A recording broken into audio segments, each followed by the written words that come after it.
Vossa Excelência acha que o Brasil saiu de uma fortaleza vermelha e vai entrar agora no seu sonhado Castelo Branco? A pergunta é muito boa, mas eu preferia traduzi-la em termos concretos. Acredito que tenhamos saído da desordem para a ordem, da tirania para a liberdade, da corrupção para a integridade, da desonestidade para a honradez, da inércia para o trabalho, da indolência para a ação, da complacência para a dignidade, da cumplicidade para a decência. Esta entrevista rara do então governador do estado da Guanabara, Carlos Lacerda, foi dada logo após a posse do Marechal Castelo Branco como presidente da República. Era 1964, o Brasil era um país politicamente dividido e paralisado. Um golpe marca a história brasileira, com o fechamento de um ciclo democrático e o início de uma ditadura militar que por mais de 2 décadas governaria o país. O golpe de 64 está completando 50 anos, deixou cicatrizes profundas e ainda está presente na nossa memória. O Arquivo N vai lembrar os chamados anos de chumbo, onde o silêncio era lei e as palavras de ordem eram obedecer ou morrer.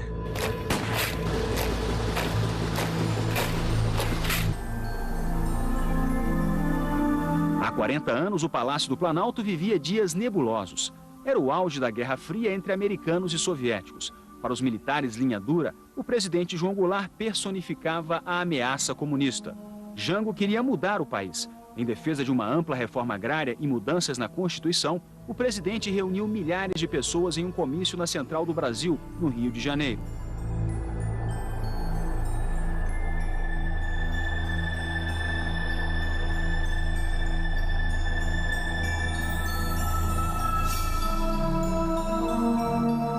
A oposição respondeu com a Marcha da Família com Deus pela Liberdade, em São Paulo.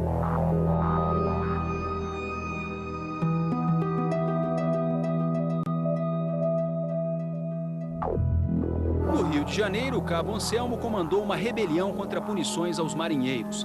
Era a segunda quebra na hierarquia militar em 6 meses. Jango ficou ao lado dos rebeldes. Os militares decidiram, dariam um golpe na primeira semana de abril. Mas a marcha dos militares que queriam o poder foi antecipada e partiu de uma cidade no interior de Minas Gerais.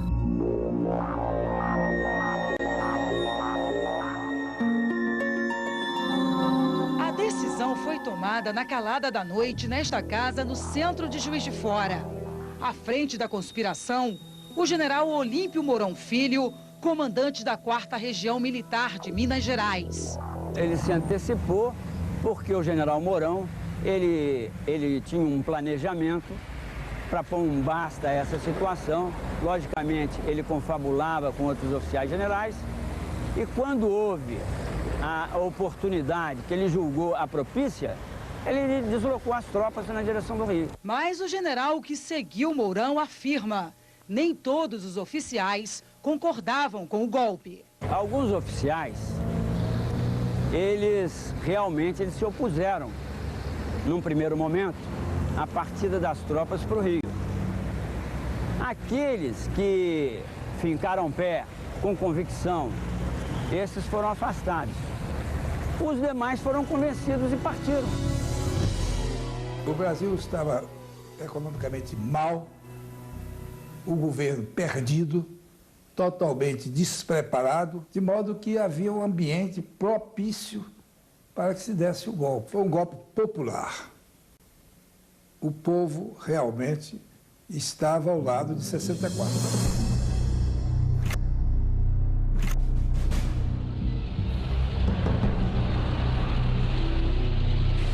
Ponte sobre o Rio Paraibuna, na divisa de Minas com o Rio de Janeiro. Aqui aconteceu o encontro das tropas adversárias. De um lado estava o general Olímpio Mourão Filho, contrário ao presidente João Goulart. Do outro lado estava o general Cunha Mello, fiel ao governo federal. A expectativa era de um primeiro combate, Mas depois de uma longa negociação, nenhum tiro foi disparado e as tropas marcharam juntas rumo a Guanabara. Lá ficaram de prontidão no estádio do Maracanã, um local estratégico para o deslocamento das tropas na direção do Palácio da Guanabara e da Vila Militar, onde oficiais estavam divididos no apoio ao governo. No dia 31 de março de 64, João Goulart viveu a solidão de quem estava na presidência, mas já tinha perdido o poder. Vamos agora ouvir o representante do estado vizinho de Minas Gerais, onde partiu o primeiro grito contra os comunistas através da bravura da mulher mineira.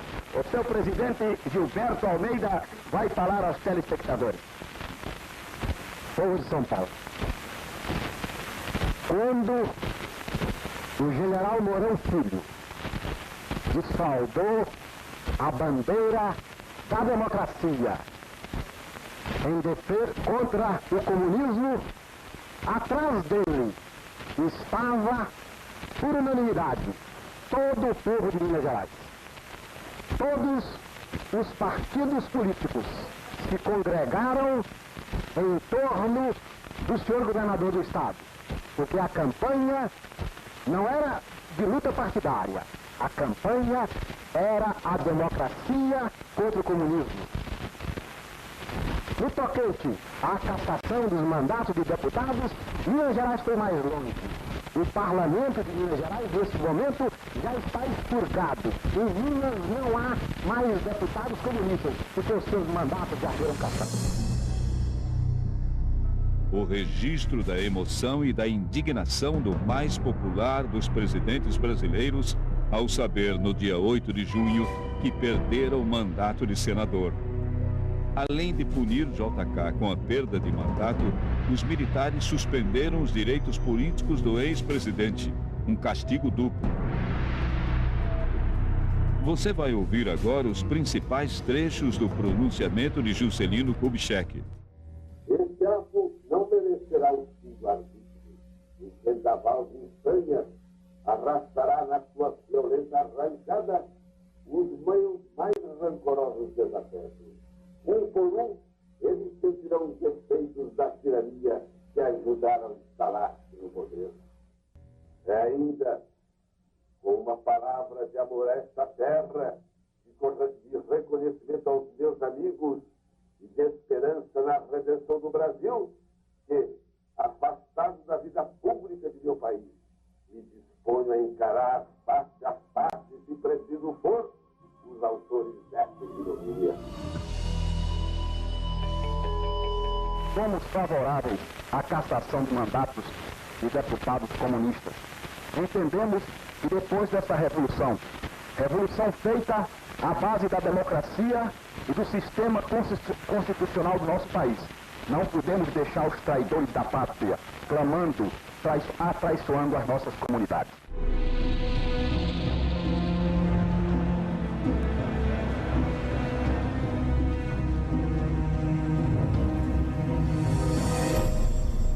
O regime de exceção começou no governo Castelo Branco, quando foi baixado o Ato Institucional número 2. Era um decreto que cassou mandatos e reduziu os partidos a 2, Arena e MDB, o partido do Sim e o do Sim Senhor. Um Congresso manipulado e submisso, sem poder de fato. Os governadores passaram a ser indicados pelo governo central e referendados pelas assembleias legislativas. Realiza-se no Palácio das Laranjeiras a entrevista do presidente da República à imprensa nacional e estrangeira. O contato com os jornalistas foi para o presidente Castelo Branco uma excelente oportunidade de esclarecer a opinião pública acerca das linhas mestras da programação governamental, ao mesmo tempo que lhe permitiu entrar em pormenores de sua ação administrativa, reduzindo dúvidas, destruindo interpretações erradas, restabelecendo a verdade pura e simples dos fatos. Durante o governo Castelo Branco, ocorreram os primeiros confrontos entre estudantes e polícia. As manifestações exigiam melhores condições de ensino e mais liberdade. A situação ficou mais tensa com a posse de outro general escolhido pelo comando militar. Marechal Arthur da Costa e Silva. O ato solene transcorrerá no recinto do Congresso Nacional, em cujo pórtico o novo chefe de Estado é recebido por parlamentares do Senado e da Câmara.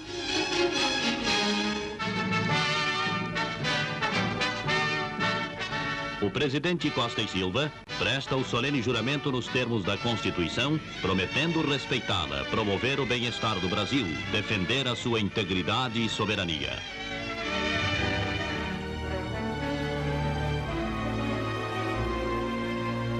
De 1964 a 1968 foram anos de, sem dúvida nenhuma, de ditadura. Uma presidência imposta, deputados caçados em grande número, um clima de temor, ou às vezes de um medo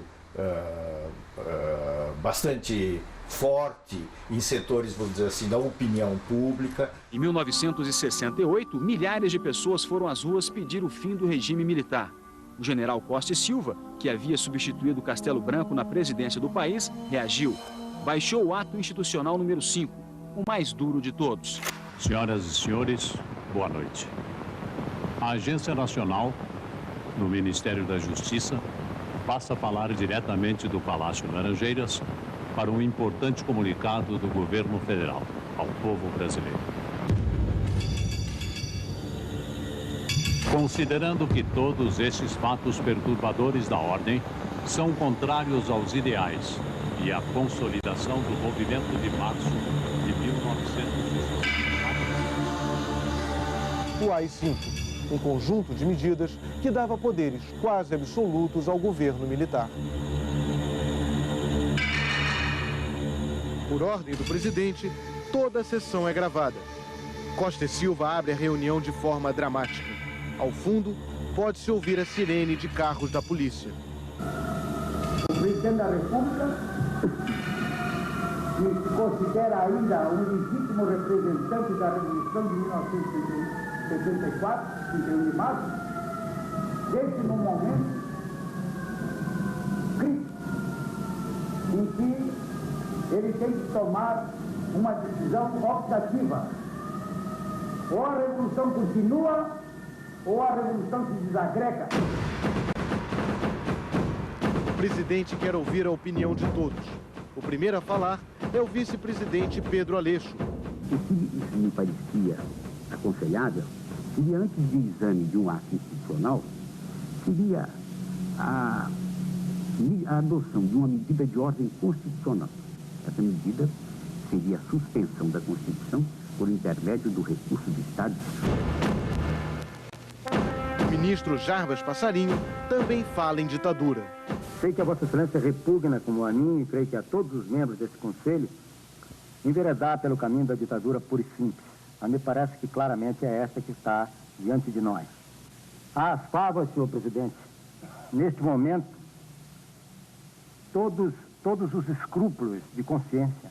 Se nós tivéssemos impedido de dar ao presidente os meios que os militares cobravam como um único meio possível de manter a ordem, e nós tivéssemos entregue o país aos comunistas, qual era o maior arrependimento?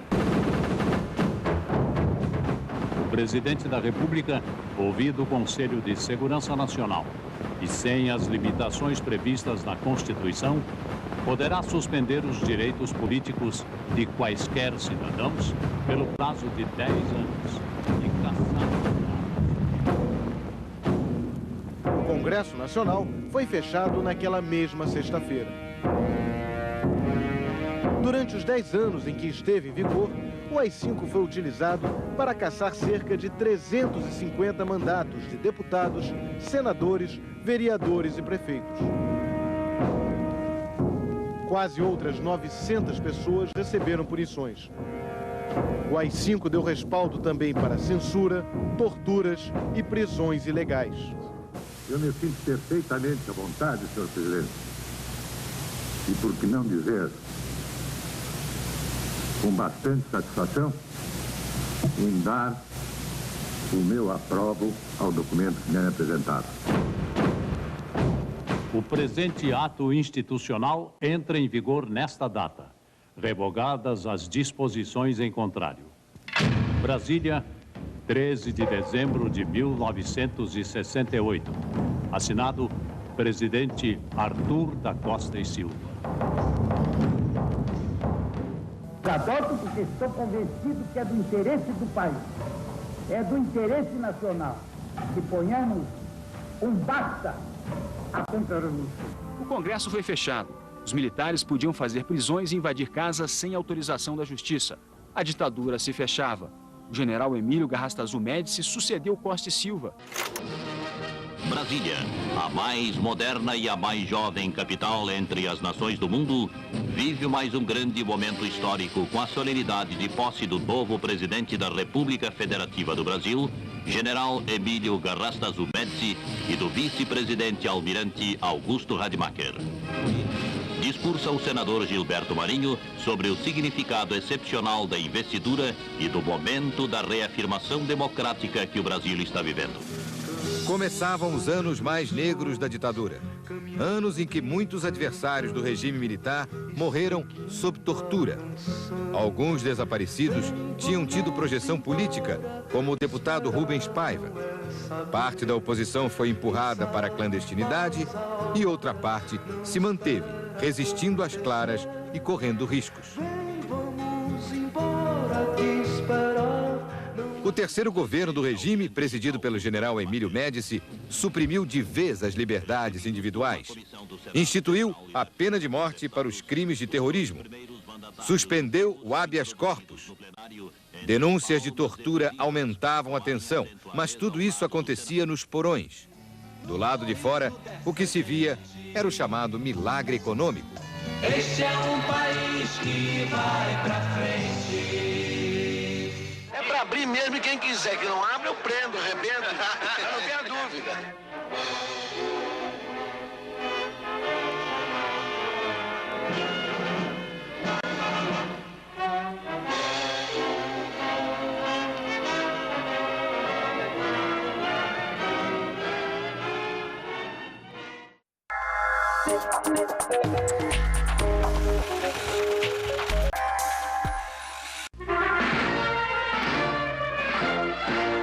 A bandeira e o hino são símbolos nacionais.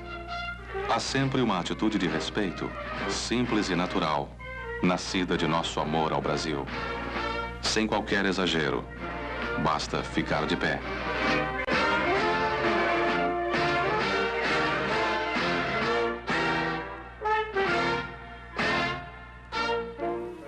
15 de março de 1974. Em Brasília, chegam ao Palácio do Congresso os generais Ernesto Geisel e Adalberto Pereira dos Santos, a fim de serem empossados na presidência e vice-presidência da República. Os novos dirigentes eleitos pelo Colégio Eleitoral prestam compromisso de manter, defender e cumprir a Constituição, observar as leis, promover o bem-estar geral e sustentar a união, a integridade e a independência do Brasil. O quarto governo do regime, com o general Geisel, encontrou uma oposição mais forte. O MDB ganhou com folga as eleições em 74. O governo prometeu uma distensão lenta e gradual. Em 25 de outubro de 75, o jornalista Vladimir Herzog morre dentro do DOI-CODE em São Paulo. Morreu porque era cardiopata e não suportou os choques. Então, houve uma simulação de suicídio. Eu tinha um ódio muito grande, uma raiva muito grande, um sentimento de impotência, a raiva. Eu olhava as pessoas na rua, sabe, indo trabalhar, andando. Eu falava, como que tudo continua igual, né? Mas a primeira coisa que eu me propus era realmente contestar a versão de suicídio, né? Quer dizer, para mim era uma questão assim crucial, que eu tinha que provar que ele foi assassinado. Pouco depois, o operário Manuel Fiel Filho também foi encontrado morto na prisão. Manuel Fiel Filho era da base do PCB. Ele não tinha muitas informações, nem era ligado à luta armada. O episódio foi considerado uma provocação da linha dura militar, um desafio à autoridade de Ernesto Geisel. Mas o general reagiu. 3 dias depois, ele afastou o comandante do 2º Exército, ao qual estava subordinado Doicode, em São Paulo. Um general de 4 estrelas, Ernesto Geisel, exonera um general de 4 estrelas, Edinardo Dávila Melo. Foi um marco na história da abertura. Deu o seguinte recado: quem manda sou eu. Ernesto Geisel nunca admitiu publicamente o assassinato dos 2 presos políticos. Mas na entrevista que gravou com Costa Couto, 1 ano antes de morrer, o general faz quase um desabafo. Contrariamente à minha orientação, ali a repressão estava se exercendo de uma maneira absurda, estúpida. Isso não é ordinário. Com o enforcamento de 2 prisioneiros. Né? É do Herzog, que é o operário. Né? Aquilo realmente não foi acidental, não? Não, eu não sei, eu não acredito que seja. A imprensa também acha que não. Não posso afirmar, mas aquilo foi um verdadeiro assassinato. O presidente anunciou hoje à tarde a escolha dos nomes do general João Batista de Figueiredo e do governador Aureliano Chaves como candidatos à presidência e vice-presidência da República. O anúncio foi feito à comissão executiva da Arena, no Palácio do Planalto. As emissoras de televisão só puderam filmar sem som a chegada dos dirigentes da Arena. O discurso do presidente Geisel só foi gravado pela Agência Nacional. Depois, a agência deixou que a imprensa ouvisse a gravação. O trecho em que o presidente Geisel anuncia os nomes dos candidatos é este. Eu submeto à comissão executiva, por seu intermédio ao partido, para que oportunamente sejam levados à convenção, como candidatos à presidência da República, o excelentíssimo senhor general João Batista Oliveira Figueiredo.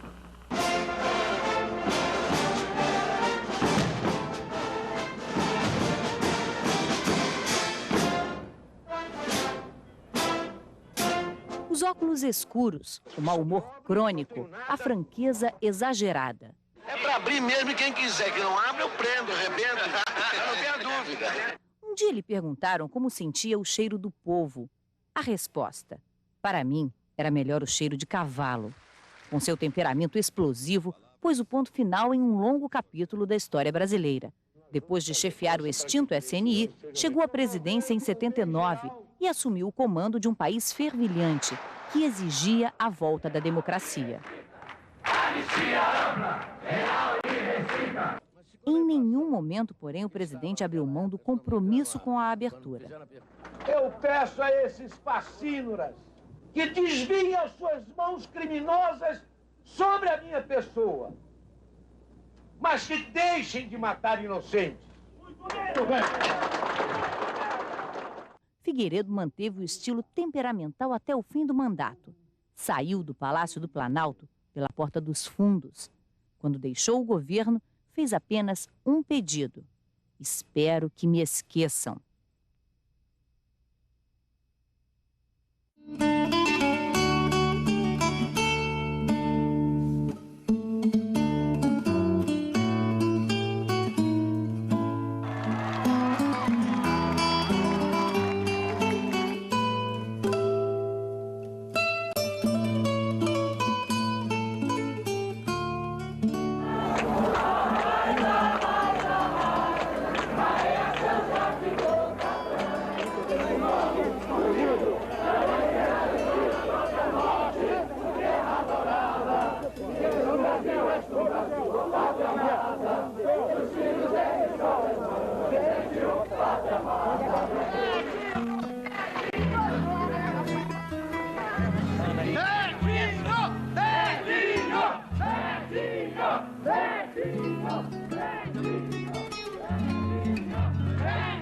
Pega aí, pega.